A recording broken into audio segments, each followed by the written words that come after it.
Chers amis, et deux autres questions très intéressantes qui m'ont été soumises par la rabbinite Agaï sont les suivantes.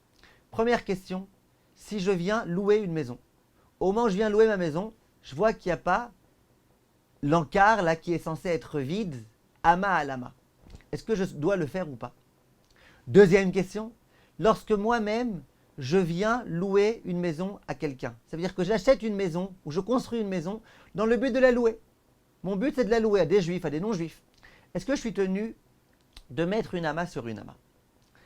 Ah, écoutez bien, Shulchan Aruch dit, donc toujours au siman Tav Kuf Samer, Alokeach hatzer mesuyedet umchuyeret, arezu becheskata, ve'en mechayvim oto liklof baktalim.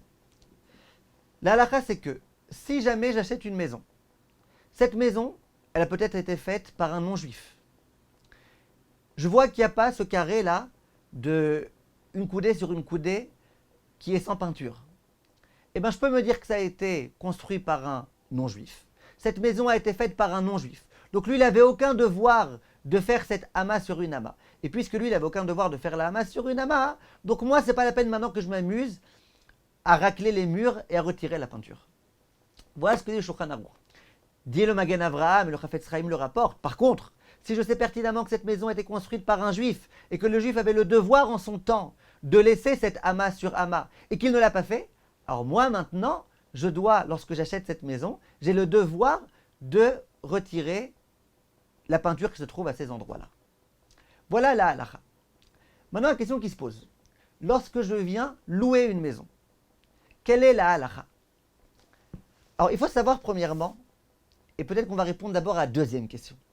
Si j'achète une maison, je construis une maison, je peins une maison, dans le but non pas d'habiter moi-même, mais dans le but de la louer à quelqu'un d'autre, est-ce que moi, en tant que loueur, en tant que propriétaire, j'ai le devoir de laisser une ama sur une ama? Vient le Rav Moshe Feinstein, et il dit que si jamais cette maison, je compte la louer à des non-juifs, alors bien évidemment que j'ai aucun devoir de laisser cette chose-là. Pourquoi tu veux que je laisse ça? Eux, ils vont trouver ça complètement horrible, ridicule, ça va me faire perdre de l'argent, ils vont se moquer de ça, à quoi ça sert?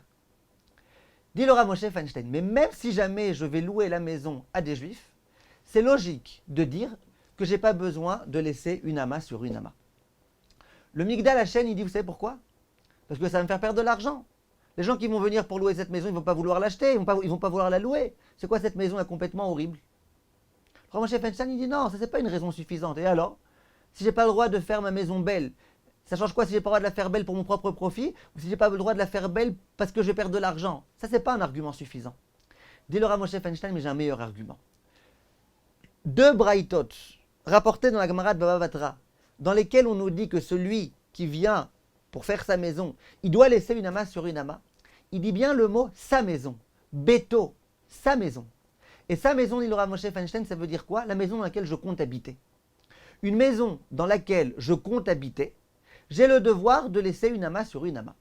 Mais une maison dans laquelle je ne compte pas habiter, une maison qui n'est faite que pour être louée, je prends cette maison, je compte la louer.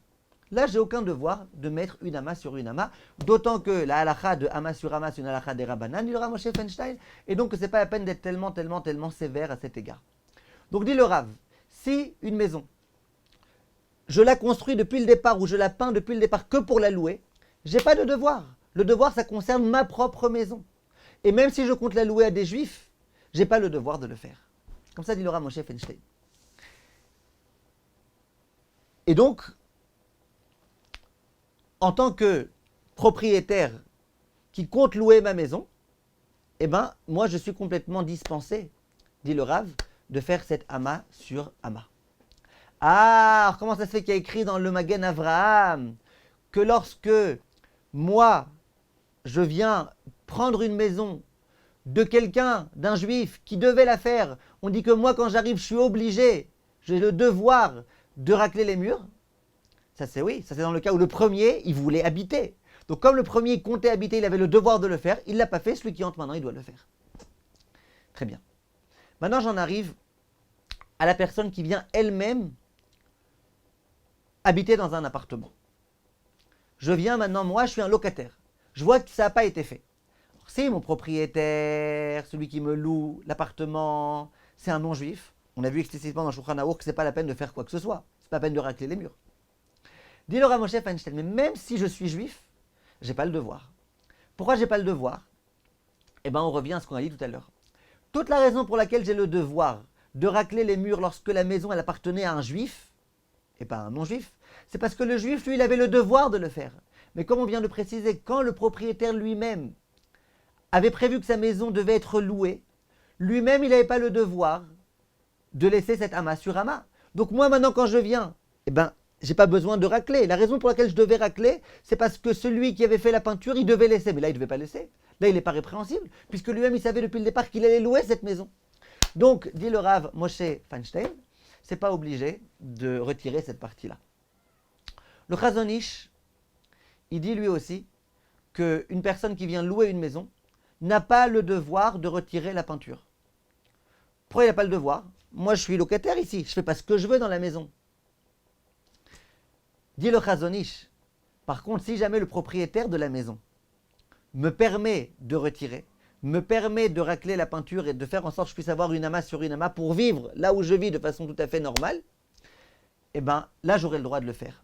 Mais tant que l'autre ne m'a pas permis, eh bien, je n'ai pas le devoir. Et en principe, par défaut, on considère que quelqu'un qui loue sa maison, il n'a pas envie qu'on lui abîme, qu'on retire la peinture, qu'on lui abîme. À moins que dans tous les cas, à la fin, je devrais rendre la maison avec la peinture faite. Là, c'est encore autre chose.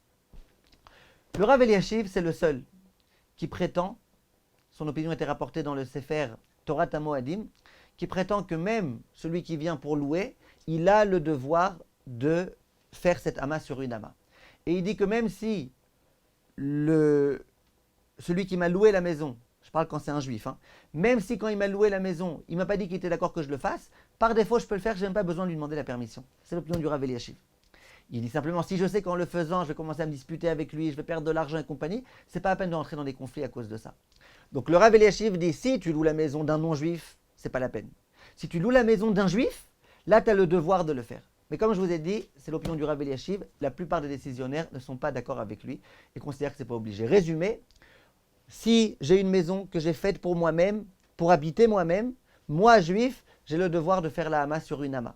Et si je ne l'ai pas faite et qu'ensuite je loue cette maison à quelqu'un d'autre, eh bien, ce quelqu'un d'autre, d'après le Rav Moshe Feinstein, il n'aura pas besoin de faire cette hama sur une hama. Si jamais depuis le départ, j'ai décidé que cette maison, je ne ferai que la louer, alors là, bien évidemment, encore beaucoup plus facilement, on peut autoriser, bien évidemment à moi de ne pas faire cette amas sur une amas, et à celui qui va venir pour louer de ne pas faire, puisque depuis le départ, ce n'était pas censé faire. Ce n'est pas qu'il y a eu un problème pour lequel on doit amener une sanction ou une amende. Ce n'était pas la peine de le faire depuis le départ. Comme tous mes chers amis, et à bientôt.